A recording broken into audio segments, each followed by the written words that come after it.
Abra sua Bíblia, por favor, em Filipenses capítulo 3. Filipenses capítulo 3, são 21 versículos.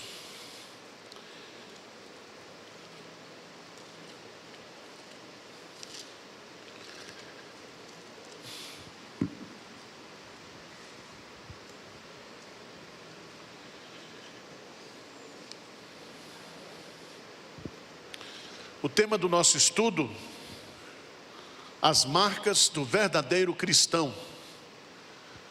As marcas do verdadeiro cristão. Um dos temas principais do Novo Testamento, além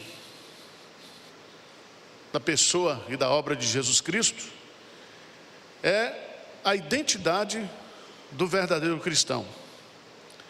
Quem são os verdadeiros cristãos?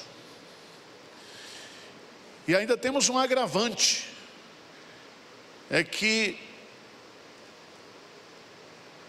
o joio foi semeado junto com o trigo, e ambos crescem o quê?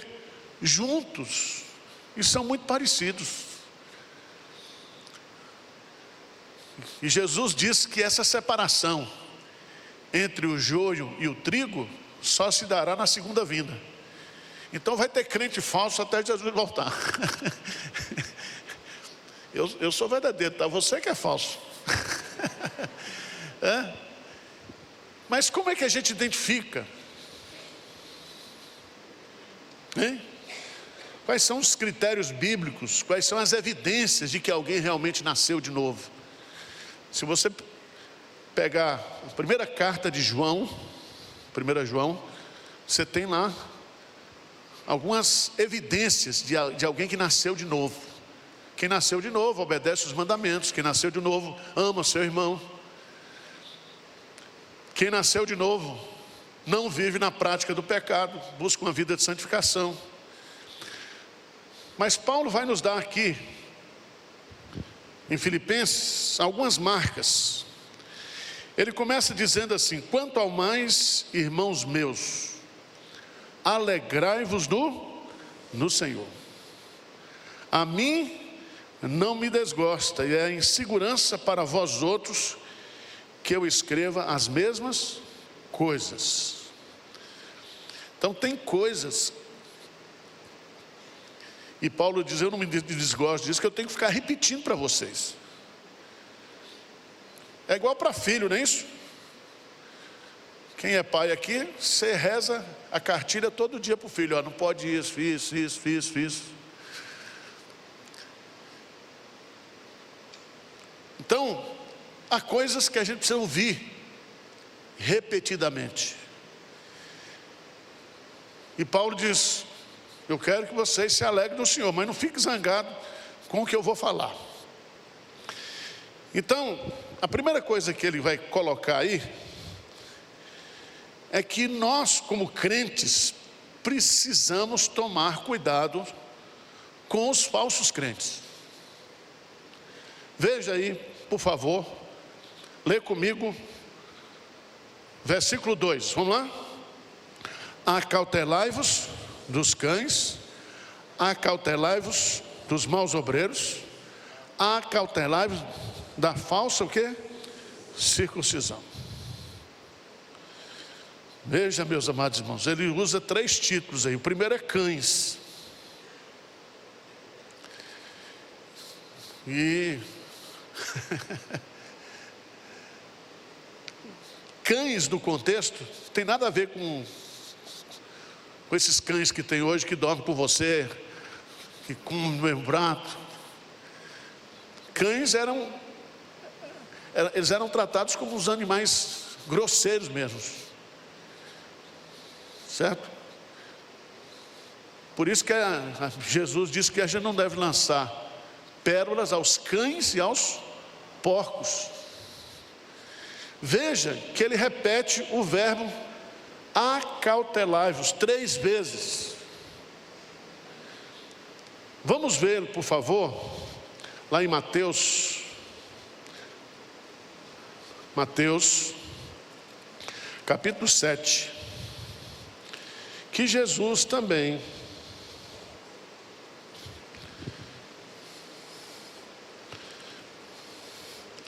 no versículo 6 ele diz: não deis aos cães o que é santo, nem lanceis entre os porcos as vossas pérolas, para que não as pisem com os pés, e voltando-se vos dilaceram. Versículo 15, Mateus 7,15, o que diz aí? Acautelai-vos dos falsos profetas, que se vos apresentam disfarçados em ovelhas, mas por dentro são o quê? Lobos roubadores. Versículo 16, o que diz? Pelos seus frutos os colhem-se porventura uvas dos espinheiros ou figo dos abrolhos? Então toda árvore ela dá o fruto de acordo com a sua natureza. Então um pé de jaca não dá melancia. Significa que o cara que não é crente, ele não evidencia os frutos espirituais de uma pessoa convertida. Vocês estão entendendo ou não? Quem aqui já olhou para um crente e disse: será que esse cara é crente mesmo? Eu já. Eu não sei aqui quem é bode e quem é ovelha, mas a ovelha, ela evidencia. Pelos frutos seremos conhecidos. Então, gente, fique esperto. Fique esperto.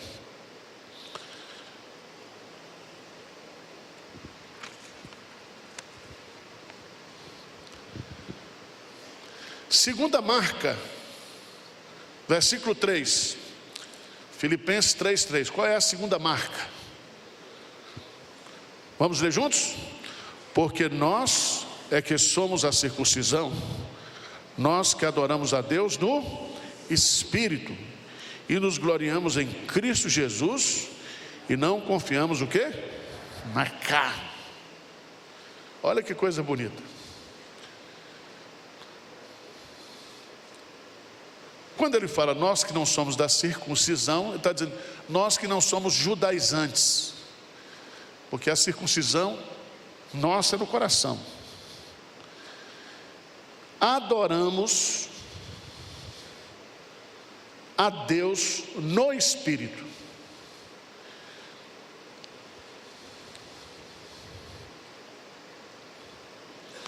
O que é que significa isso, irmãos? Lembra que Jesus diz lá em João 4:23? Vamos ler lá, João 4:23 e 24, o que é que diz? Dá para colocar na tela aí? João 4:23 e 24.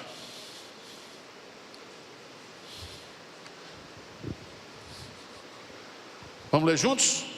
Mas vem a hora, e já chegou, em que os verdadeiros adoradores adorarão o Pai em espírito e em verdade, porque são esses que o Pai procura para os seus adoradores.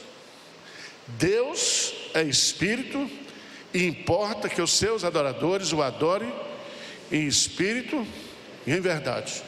Então a segunda marca de um cristão verdadeiro é que ele adora a Deus sinceramente, através do Espírito Santo. Veja o que Paulo diz em 1 Coríntios capítulo 12. 1 Coríntios capítulo 12.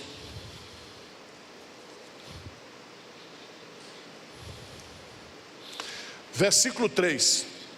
1 Coríntios 12:3. O que diz lá? Por isso vos faço compreender que ninguém que fala pelo Espírito de Deus afirma anátema, Jesus Por outro lado, ninguém pode dizer Senhor Jesus, senão pelo Espírito Santo. Ou seja, quem tem o Espírito Santo, adora verdadeiramente, tem Jesus como seu Senhor. Lembra que lá em Mateus capítulo 7, Jesus diz: não adianta dizer Senhor, Senhor, se não fizer o que eu vos mando. Então a verdadeira adoração, ela é produzida pelo Espírito Santo. Esse é um tema, irmãos, muito importante. A verdadeira adoração, inaugurada por Jesus Cristo, é em espírito e em verdade. Ela brota do coração, ela é simples, ela é reverente, ela é no Espírito Santo. Adoração em verdade significa que ela deve estar de acordo com a Bíblia, e ela está limitada àquilo que a Bíblia diz. Ou seja, a Bíblia é quem regula a nossa adoração. A adoração não é do seu jeito, a adoração é do jeito que Deus quer ser adorado. Por isso que a Bíblia fala que a nossa adoração deve ser agradável a Deus. Eu sei que você é criativo, você poderia até compor um enredo de escola de samba, mas isso aí, o que eu e você podemos fazer para Deus, para impressionar Deus? O que você acha?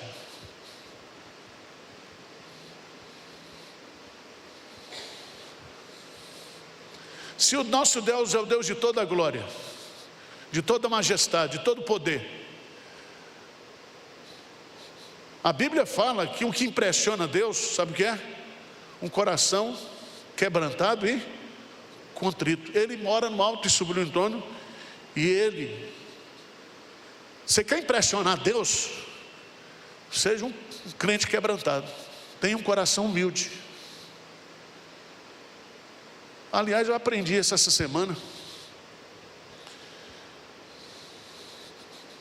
Eu nunca tinha percebido. O único versículo onde Jesus diz alguma coisa sobre ele é Mateus 11, quando ele diz assim: aprendei de mim, porque sou manso e humilde de coração. Duas coisas que eu não sou, nem manso, nem humilde. Mas Jesus é. Tem gente, por exemplo, a dança não faz parte do culto, não é elemento de culto.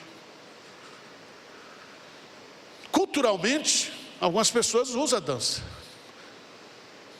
mas não existe nenhum versículo que estabelece a dança como elemento de culto. Exorcismo, expulsar demônio, não é elemento de culto.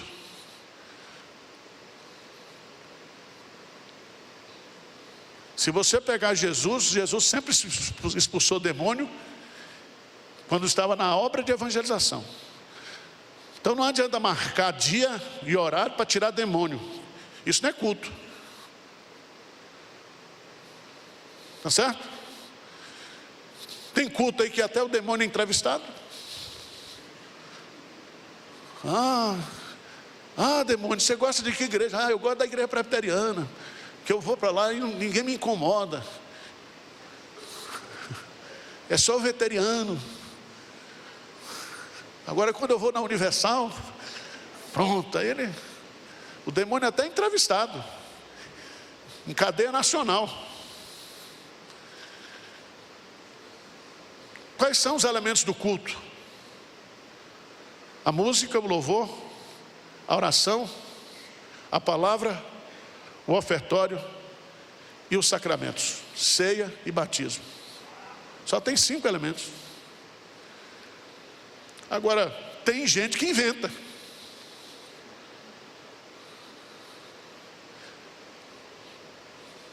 Uma igreja, um dia eu vi o cara na hora da Santa Ceia: olha, vamos aumentar nossa comunhão, troca o cálice com o outro. Só faltou fazer assim, feito noivo. O culto a Deus é simples.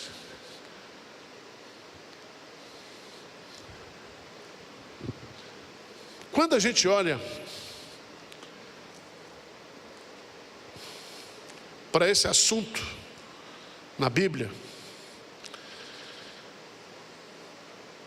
a gente observa que a adoração verdadeira tem alguns resultados.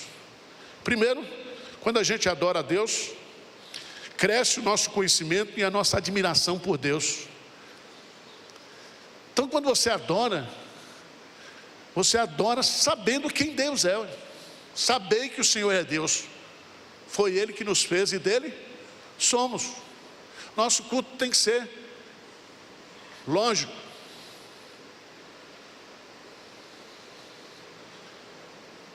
Tomamos consciência da nossa pecaminosidade, da nossa dependência da graça de Deus. Quando você adora genuinamente, você sabe que você depende de Deus, que Ele é que é o Senhor. Quando você adora a Deus, você recebe salvação, libertação, conforto, consolo.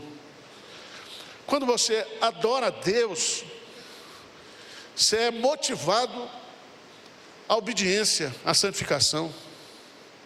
Quando você adora a Deus, você sente a necessidade de testemunhar e falar de Jesus para as pessoas.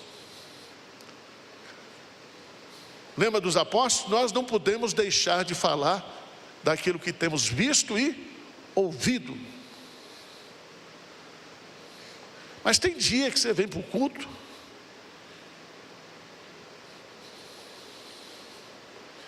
e sai do mesmo jeito, tem ou não tem?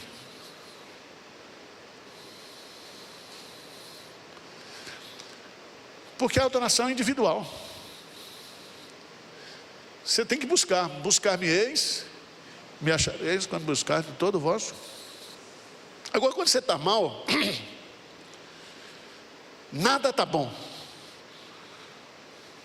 O sermão não está bom, o louvor não está bom, o som não está bom, a cadeira não está boa, o ar está ruim. O que você vai fazer aqui? A gente veio aqui para adorar a Deus. E isso vai depender de como eu me relacionei com Deus durante a semana. Quando a gente está em comunhão com Deus, não importa o pregador, porque Deus fala com a gente. Nós estamos vivendo a moda agora das celebridades, né? Os pregadores, os cantores. Vamos falar para um cantor vir aqui. O cara queria 50 mil de cachê. Eu falo, eu canto sozinho mesmo. Eu canto. 50 mil você fura 5 postos no sertão. Só para o cara cantar. Assim. Adoração não é show, não é espetáculo. Jogo de luzes, dançarinas, não tem nada a ver. Adoração é em espírito e em verdade. Mas vamos lá. Versos de 3 a 6. Qual é a terceira marca de um verdadeiro cristão? É que ele se gloria em Jesus Cristo e não confia na carne. Ou seja, a sua salvação descansa na pessoa e na obra de Jesus Cristo. O que diz aí Filipenses? A partir do versículo 3. Porque nós que somos da circuncisão, nós que adoramos a Deus no Espírito, e nos gloriamos o quê? Em Cristo Jesus. E não confiamos na carne. Aí veja o que ele vai dizer, Paulo. Bem que eu poderia confiar também na carne. Se qualquer outro pensa que pode confiar na carne, eu ainda mais. Circuncidado ao 8º dia, da linhagem de Israel, da tribo de Benjamim, hebreus dos hebreus, quanto à lei, fariseu, quanto ao zelo, perseguidor da igreja, quanto à justiça que há na lei, irrepreensível. Ou seja, se fosse pelo currículo religioso, ele podia confiar na carne, mas nada disso. A nossa glória está em Jesus.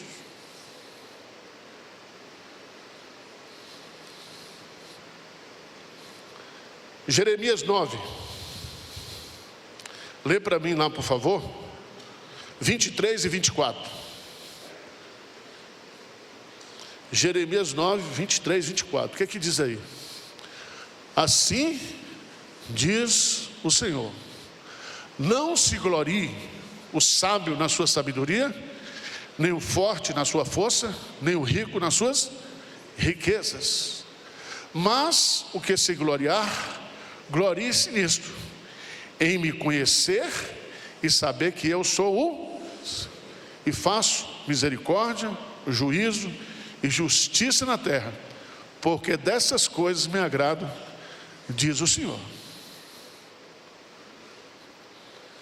Nós não temos outra glória a não ser na cruz de Cristo. William Hendricks diz que carne é qualquer coisa à parte de Cristo, sobre a qual alguém baseia sua esperança de salvação. Paulo, quanto à sua origem, ele foi circuncidado ao 8º dia, era da linhagem de Israel, da tribo de Benjamim, israelita legítimo. Quanto à lei, era um fariseu que obedecia rigidamente à lei. Quanto ao zelo religioso, perseguidor da igreja. Quanto à sua justiça, que há na lei, ele se achava o quê? Irrepreensível. Mas vamos ler, por favor, Romanos capítulo 2.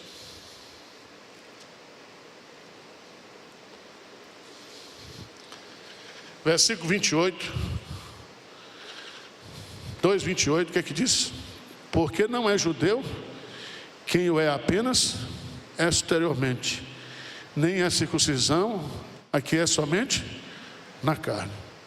Porém, judeu é aquele que o é interiormente, e circuncisão aqui é do coração, no espírito, não segundo a letra, e cujo louvor não procede dos homens, mas de Deus. Então, irmãos, a salvação é pela graça, tá?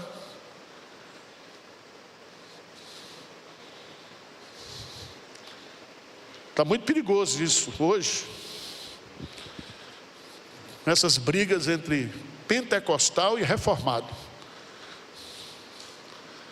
Fica um disputando com o outro. Eu sou reformado. Você é deformado. Porque todos pecaram e destituídos estão na glória de Deus. Ah, eu sou pentecostal. Meu irmão, se você é pentecostal, você tem o Espírito Santo. Porque quem tem o Espírito Santo é pentecostal. Se você não tem o Espírito de Cristo, você não é dele. Então não fica brigando por denominação. Ah, eu sou, nós os presbiterianos. E os batistas dizem assim, nós batistas e vocês evangélicos. Tem isso ou não tem? Tem. A pior de todas as soberbas é a soberba espiritual. Porque a soberba espiritual, Jesus combate lá, em Lucas 18. É quando você se sente superior espiritualmente aos outros e o julga. A parábola lá do publicano e do fariseu. Veja lá, Lucas 18.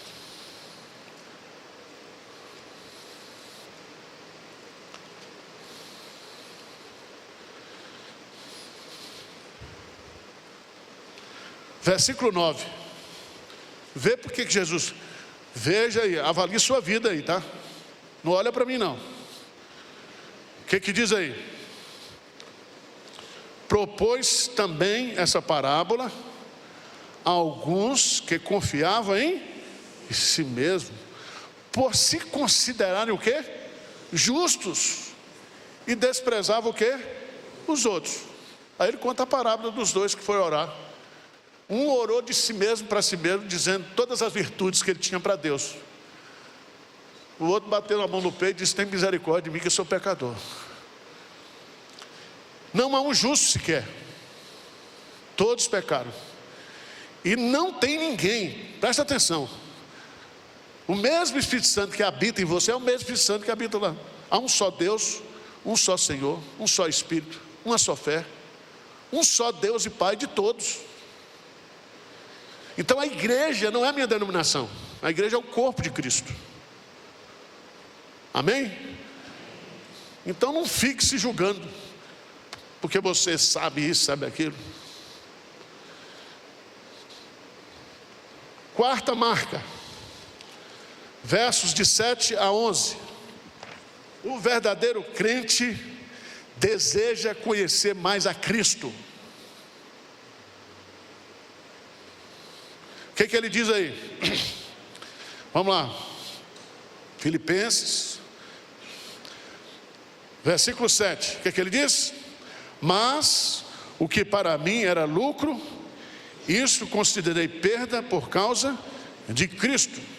Sim, deveras considero tudo como perda por causa da sublimidade do conhecimento de Cristo Jesus, meu Senhor, por amor do qual perdi todas as coisas e as considero como refúgio para ganhar a Cristo e ser achado nele. Olha que coisa linda. E ser achado nele, não tendo justiça própria, que procede de lei, senão a que é mediante a fé em Cristo, a justiça que procede de Deus, baseada na fé, para o conhecer e o poder da sua ressurreição e a comunhão dos seus sofrimentos, conformando-me com ele na sua morte, para de algum modo alcançar ressurreição dentre os mortos. Que coisa maravilhosa. Paulo confia somente na justiça de Cristo. Romanos 1, 16 e 17. Romanos 1, 16 e 17. O que Paulo diz lá? Pois não me envergonho do Evangelho, porque é o poder de Deus para a salvação de todo aquele que crê, primeiro judeu e também do grego, visto que a justiça de Deus se revela no Evangelho de fé em fé, como está escrito: o justo viverá pela fé. Você está entendendo? Quando Jesus foi para a cruz e morreu e ressuscitou, a justiça de Deus foi satisfeita, porque Ele pagou o preço dos nossos pecados. E agora eu sou salvo, não pelos meus méritos, mas por causa da justiça de Cristo. Deu para entender ou não? Justificados, pois, pela fé, temos paz com Deus por meio de nosso Senhor Jesus Cristo. Cristo morreu e nós somos justificados. O que é ser justificado? É a declaração do acórdão no tribunal de Deus, do próprio Deus, dizendo: não há mais condenação para você, nenhuma condenação há para aquele que está em Cristo Jesus. Então ninguém pode ser melhor do que ninguém. Se nós somos salvos pela graça em Cristo, não é assim?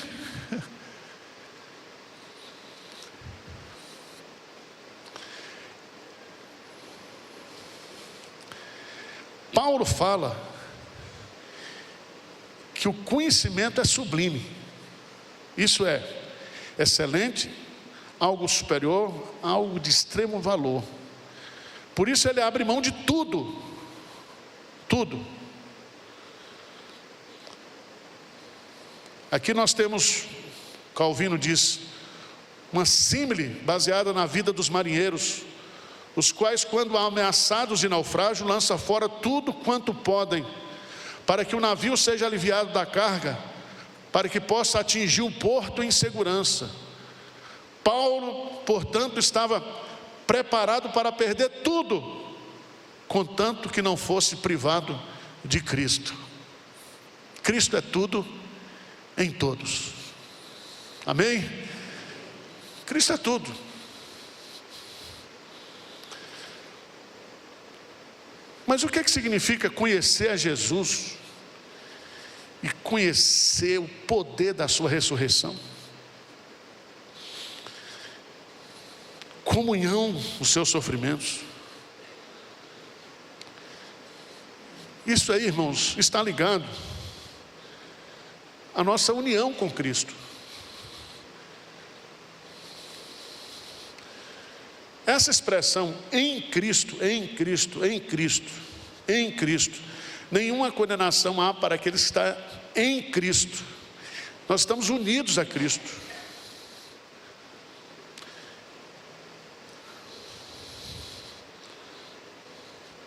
Paulo diz lá em 2 Coríntios capítulo 5, que aquele que está em Cristo, nova criatura é. As coisas velhas se passaram, eis que tudo se fez novo. Então Cristo é tudo. É tudo.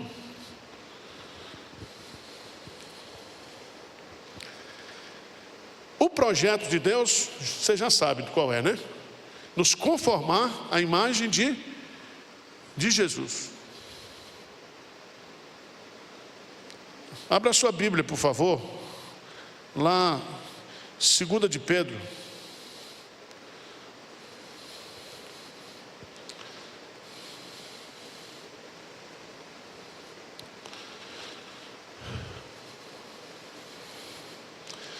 Segunda de Pedro, capítulo 1, versos 3 e 4. Vamos ler juntos? O que diz? Visto como pelo seu divino poder nos têm sido doadas todas as coisas que conduzem o quê? A vida e a piedade, pelo conhecimento completo daquele que nos chamou para a sua própria glória e virtude, pelas quais nos têm sido doadas as suas preciosas e muito grandes promessas, para que por elas vos torneis coparticipantes da natureza divina, livrando-vos da corrupção das paixões que há no mundo. Então, nós temos todos os recursos para melhorar.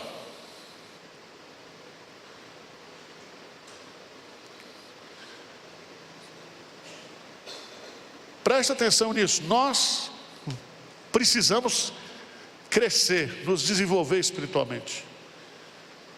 A gente começa como bebê espiritual, recém-nascido, mas você vai até chegar à maturidade.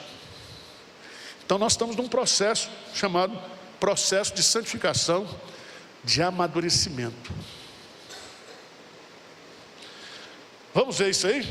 Em Filipenses, capítulo 3, versículo 12. O que ele diz assim? Não que eu tenha já recebido, ou tenha já obtido o que? A perfeição. Então para aí.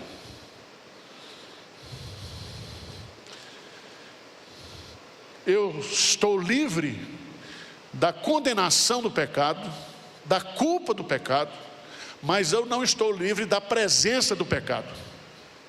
O pecado ainda habita em nós. E o bem que eu quero fazer, esse eu não consigo, mas o mal que eu não quero, isso eu faço. Tá certo? Até na comida.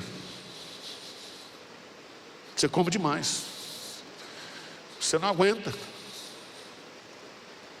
Come uma feijoada, depois toma um quindim e toma café sem açúcar depois. Né? É uma falsidade desgraçada, né? O cara come uma feijoada com Coca-Cola Light. Mas vamos lá. Eu não alcancei a perfeição, mas paciência. Mas o que ele vai colocar? Mas prossigo para conquistar aquilo para o que também fui conquistado por Cristo Jesus. Eu fui conquistado por Cristo para ser igual a Cristo, semelhante a Cristo.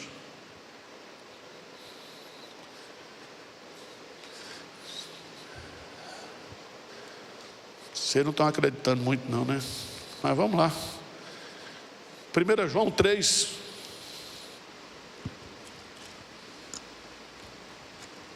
1 João 3, 1 e 2. Vede que grande amor nos tem concedido o Pai, a ponto de sermos chamados filhos de Deus. 3, 1 e 2. E de fato somos filhos de Deus, por essa razão o mundo não nos conhece, porquanto não conheceu Ele mesmo. Versículo 2.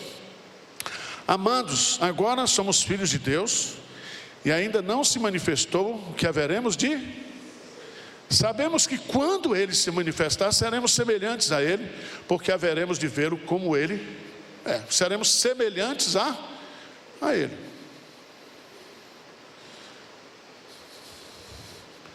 Isso se chama glorificação. Você se lembra que Jesus, para vir à terra, Ele assumiu a forma humana. Quando a gente for para o céu, lá não entra pecado.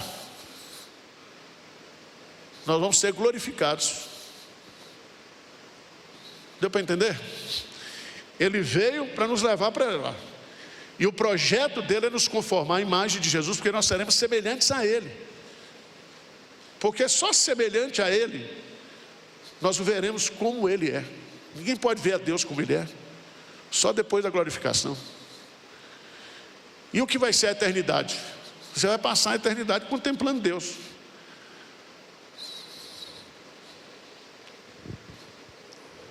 Mas vamos lá.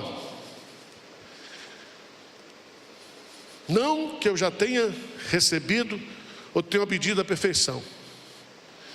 Então você não é perfeito. Não tem crente perfeito, não tem igreja perfeita, não tem pastor perfeito.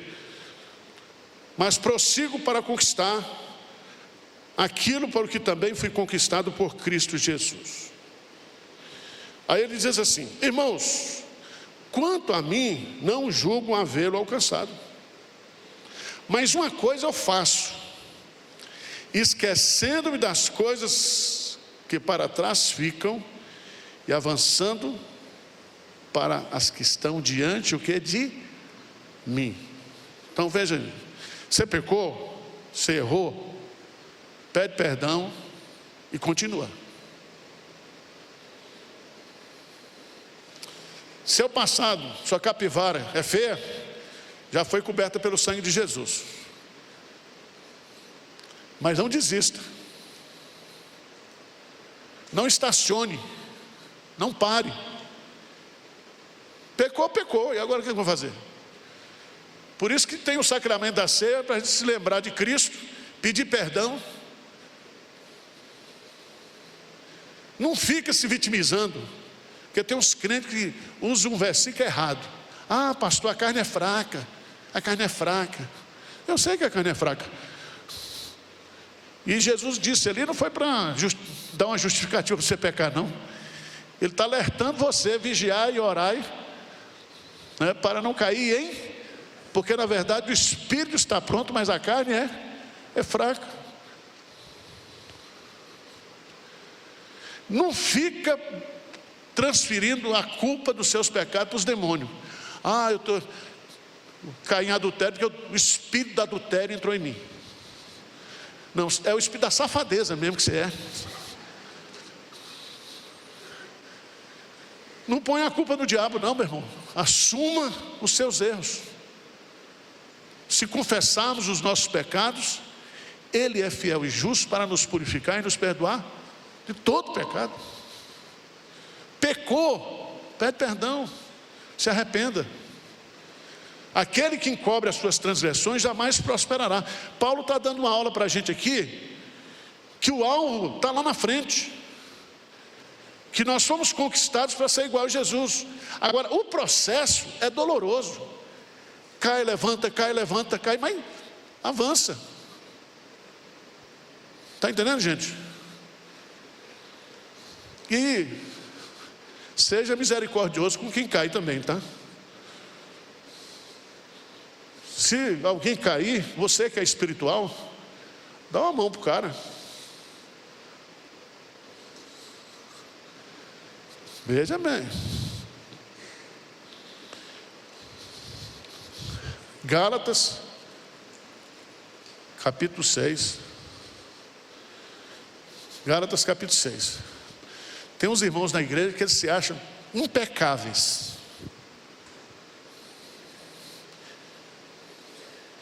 Veja o que Paulo diz em Gálatas 6. Vamos lá.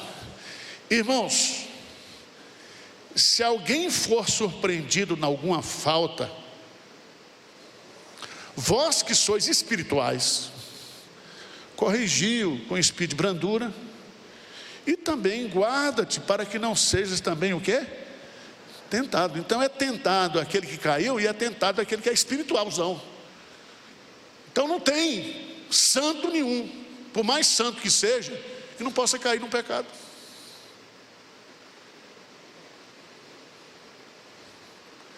Mas o que é que Paulo diz?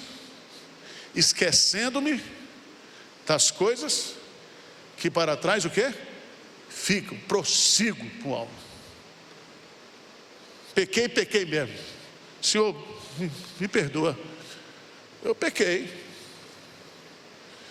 E Jesus não vai jogar você fora não. Porque mesmo quando você peca, Deus não larga você. Você está entendendo ou não? Vamos pegar aqui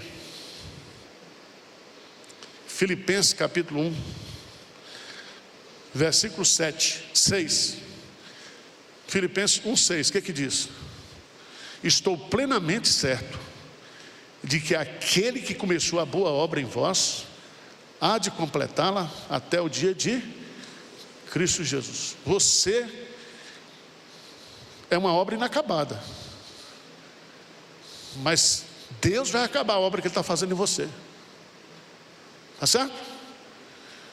Deus não é governo não, humano. Então você está melhorando. Está certo? Deus está trabalhando em você, está santificando você. Então, esquecendo das coisas que para trás ficam, prossigo para o alvo. Ele esquecia o que ficava para trás, ele prosseguia e avançava de maneira perseverante, e ele tem um foco, ele tem um alvo. Mas isso é um planejamento estratégico. Um processo de crescimento.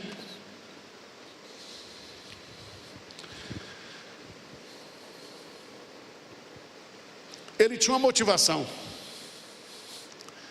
Veja aí. Prossigo para o alvo, para o prêmio da soberana vocação de Deus, o quê? Em Cristo Jesus. Todos, pois, que somos perfeitos ou maduros, retenhamos esse sentimento, e se porventura pensais de outro modo, também isso Deus vos esclarecerá. Todavia, andemos de acordo com o que já alcançamos. O prêmio vai ser igual a Jesus, é o prêmio. Não perca aquilo que você já alcançou. ande com aquilo que você já tem. Vocês entenderam o que eu estou dizendo ou não? Está sendo explicado o texto ou não?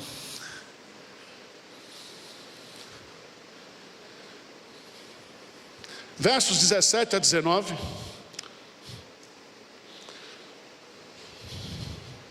Você, quinta marca do verdadeiro cristão, é o seu testemunho de vida. Paulo diz assim: sede meus imitadores e observai os que andam segundo o modelo que tendes em nós. Então você é um modelo, é um exemplo. Vós sois o sal da terra e a luz do mundo. Cristo é o modelo principal. Mas Paulo diz: sede meus imitadores, como eu sou de Cristo. Mas a última coisa que ele vai colocar aí,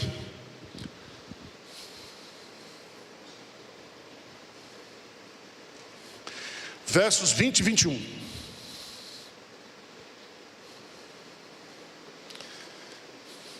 Vamos ler juntos?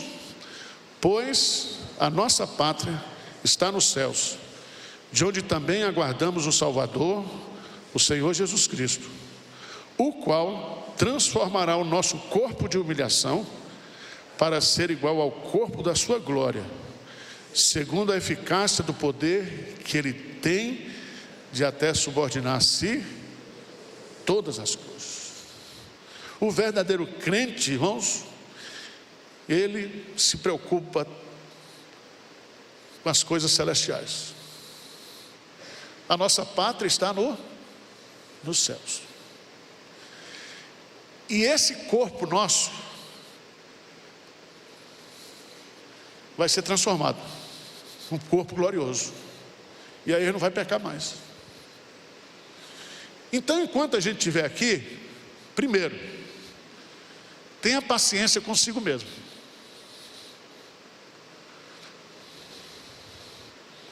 Põe uma placa: estou em processo de santificação. Algumas virtudes eu já tenho, outras eu não tenho. Tenha paciência. Errei, levanta, pede perdão a Deus, certo? Chama os seus pecados pelo nome, não diz que é doença. Se você é ladrão, você não é cleptomaníaco, você é ladrão mesmo. A Bíblia chama pecado de pecado. Por isso que tem muita lista de pecado na Bíblia. As obras da carne são isso. O fruto do Espírito é o amor, a bonança, tá certo? Então, Deus está trabalhando na vida da gente. Nós estamos num processo. A obra começou, mas ainda não acabou. Aí você tem que ter paciência consigo mesmo, e você tem que ter paciência com os outros também. Sabe por quê? Porque nós temos um defeito. Nós cobramos dos outros o que nós não cobramos de nós mesmos. Certo? Você quer que o outro seja isso que você não é. Você vê um cisco do outro, mas você não vê a trave que está no teu olho. Você tem a língua. Fala mais não. Então, gente, nós estamos em processo de transformação, de crescimento espiritual. Amém? E nós temos os recursos: a oração, a palavra, a justiça de Cristo, né? E a gente vai de fé em fé, avançando. Tá bom? Que o ano que vem você seja um melhor crente do que esse ano. Porque a gente vai chegando no final do ano, a gente faz aqueles votos, aqueles negócios. Vou comprar isso, vou comprar aquilo, vou fazer um curso tal, vou viajar para lá. Faz um projeto para você melhorar o ano que vem, como crente. Eu só orava uma vez por dia, eu vou orar 3 vezes. Eu vou ler a Bíblia. Eu vou ser mais generoso. Eu vou parar de brigar com meu marido, porque não tem jeito. Ele está em processo de acabamento. Tá certo?